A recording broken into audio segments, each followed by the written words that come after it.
The initial college football playoff rankings are out. We got a chance to look at those on Tuesday night. We bring in Peter Loshak to set us up for a Week 10 betting preview as we track the trends and the point spreads leading up to Saturday. Peter, thanks so much for joining us as always. Should be an interesting week as we dive headlong into more conference play and some big games that will weed things out as we get toward the end of the season. Let's start on that Thursday night, and we've been waiting forever for Baylor to play a decent opponent. They got Texas Tech. They pretty much dusted them off a few weeks ago. They've got a similar task with Kansas State coming up. Doesn't appear to be a huge challenge, but at the same time, the Wildcats can be a little pesky. Yes, they certainly can. Although this year they're kind of like weaker than they have been when they've been like a really undervalued underdog in years past. I'm guessing that the public will be way over. Will be all over Baylor in this one, and I'm guessing that the line will get bet up significantly by kickoff. If it right now it's 17, if it goes lower than 17, that's almost certainly an indication of sharp action, and I'd probably want to stay off. But as of right now, I'm definitely leaning at Baylor at minus 17. I think they're definitely too tough for Kansas State, and this is not one of the years where Kansas State, is going to be able to fight it out in the trenches. They're just kind of weaker on the offensive line than they have been, and tailback and receiver, and I like Baylor at minus 17. And of course, the one reservation there, Peter, is of course the starting quarterback situation for Baylor with Seth Russell on the shelf. Jarrett Whittem is a very talented player, but unproven. But they did have a bye week to get him set for the stretch drive. Let's stay in the Big 12. We got Peter Loshak on the line from Sportsbook Review. Let's look at TCU taking on Oklahoma State. So we were going to finally find out about those Cowboys, Peter. Both teams at 8-0. 5-0, but based on what happened last season, we know a little bit more about TCU, and obviously they've played a little bit tougher of a schedule with Minnesota and a test or two in the Big 12 thus far. Yeah, this one, TCU obviously is getting healthier on defense, and they're playing better. So they are sort of like on the rise at this point in the season in that regard. And it's interesting. Obviously, the Big 12 has these super high scoring games. Oftentimes, the over is a good bet, even when it's like a public play. Lines, we'll see a total Texas Tech against someone total 80, and the game will go to like 100, and in retrospect the over will have been a good play. This one, the total opened at 79. It's gotten bet significantly down to 76.5. So that I'm guessing that was the result of sharp action, and it's almost certainly not I can guarantee you it's not the result of overwhelming public action. It might have been just like big action that was not necessarily sharp, and there might be late sharp action that comes in on the over. But it's interesting that we saw that line movement. I would lean Oklahoma State, although TCU is strong enough that I don't think I would bet it. Oklahoma State actually has just 2-6 against the spread as a home dog over their last 8 games, although TCU has not been good as a road team either. So I would. I actually did like the under at 79. I did bet it. I might pull it later on, but as of right now, the side's going to be a pass for me, and I think that the line movement is telling. Notre Dame getting much respect from the College Football Playoff Committee based on the Clemson loss on the road by just 2 points, went down to the final possession. So they are the second highest rated one-loss team at number 5 in the initial playoff standings. Going to Pitt, the Panthers playing for first place last week, and as we expected, even though the game was at home with similar records, the Panthers fell by a touchdown to a more talented North Carolina team. Yeah. So we got Notre Dame going on the road as a pretty substantial favorite, taking on the Panthers.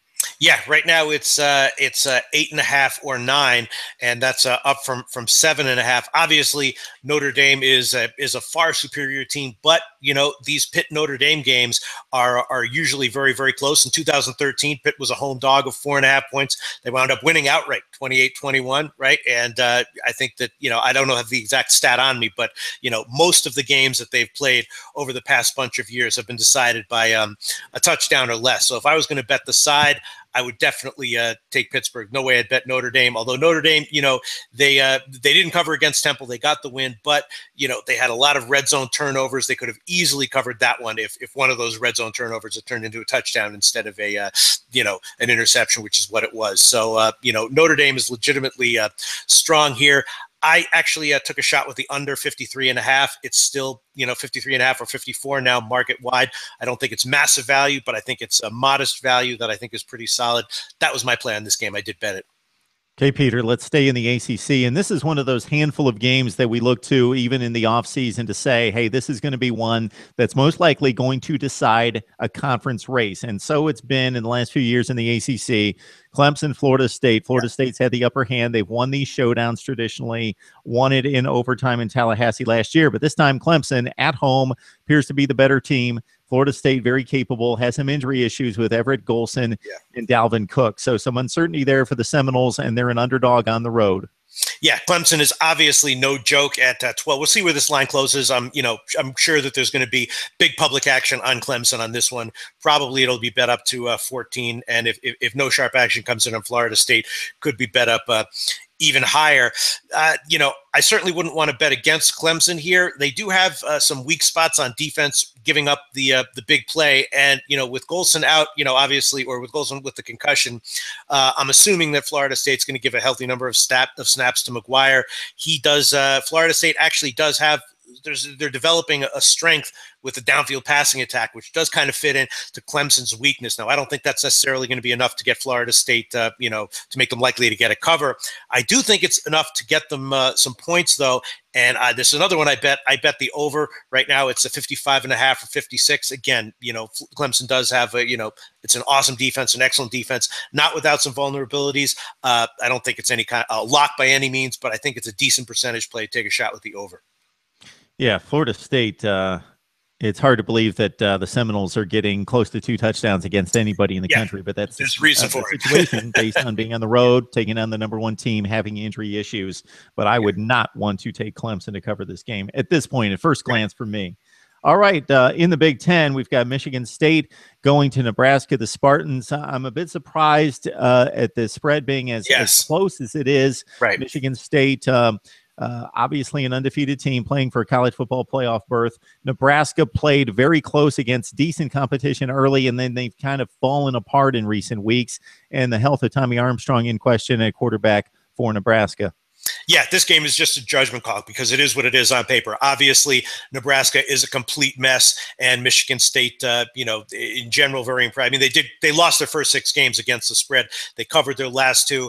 It's just a judgment call. If you think that the disaster of Nebraska continues, then obviously Michigan State has, great value. Or if you want to, take a shot and bet, to expect the unexpected, that's legitimate. That definitely happens with Minnesota and with Mike Riley teams in particular. I certainly wouldn't argue against it. I wouldn't do it myself. For me, it would either be a bet on Michigan State or nothing. I'm definitely not going to be betting this game one way or another.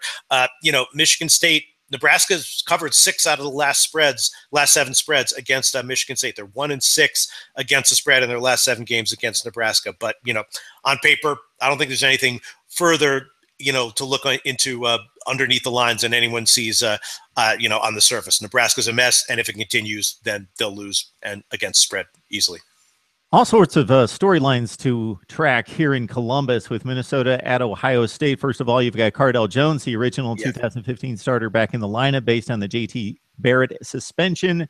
On the flip side, you've got a Minnesota team who looks very average until they were able to take Michigan to the hilt at home, a game that surprised me and a game that for all intents purposes, the Gophers should have won. Now they go to Columbus. Can they repeat that type of performance that they had last Saturday night against Michigan and take it on the road? They were apparently inspired by the Jerry Kill situation.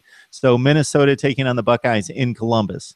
Yeah, can they repeat that performance? I don't think so, but they did kind of get more aggressive in the play calling offensively. They opened up things offensively. I think that is something that they probably will repeat. And again, much like the Florida State Clemson game, is that enough to get them the cover? I don't know. Still kind of feeling that one out. I do think though it's going to be enough to get them a decent amount of points. And obviously the game against Michigan went way over.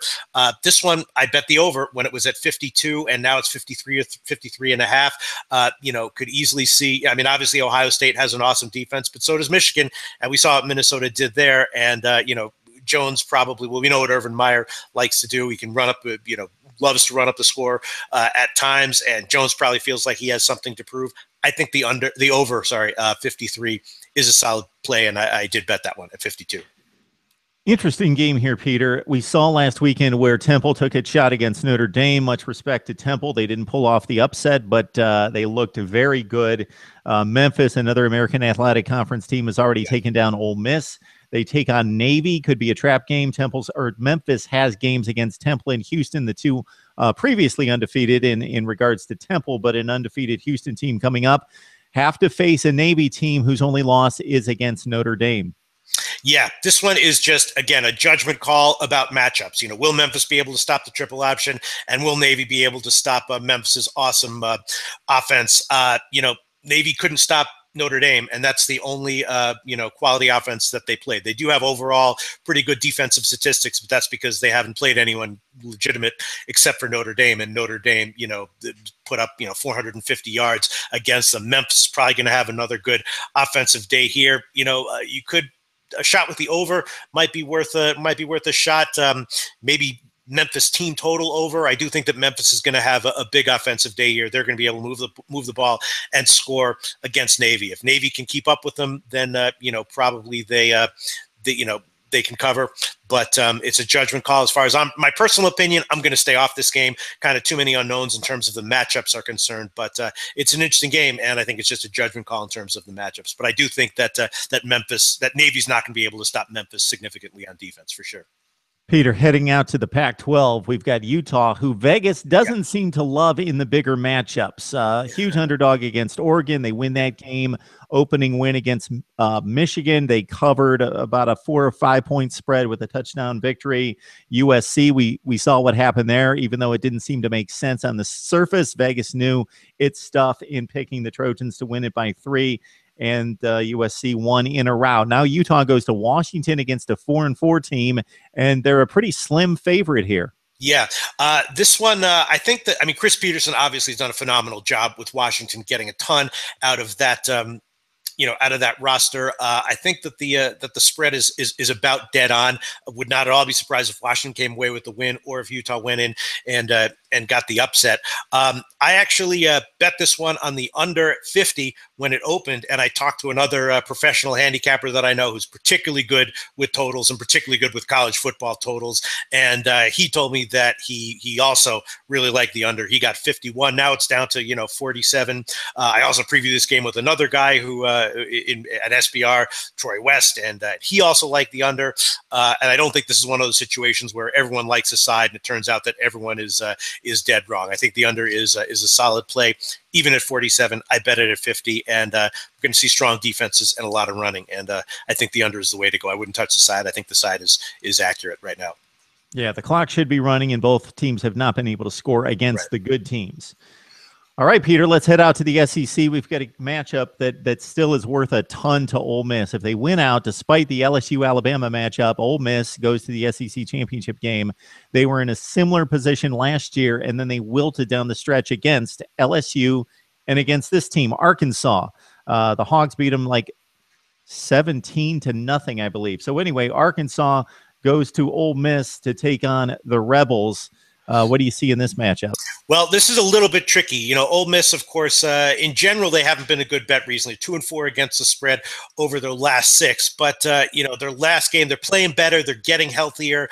Obviously, they have a big revenge in their minds. They sort of downplay it when in interviews, but they know that they overlooked Arkansas last year, and they want to get revenge. And I think that they have the manpower right now to do that. I'm not saying I want to bet on Mississippi, but I wouldn't bet on Arkansas here for sure. You could think about taking a shot with the under. We saw what Mississippi did against Texas A&M, a normally high-powered, very high-scoring team, and Mississippi's also running more now than they were earlier in the year, and we know what Arkansas is going to do. So I actually bet the under when it was 56. Now it's 54.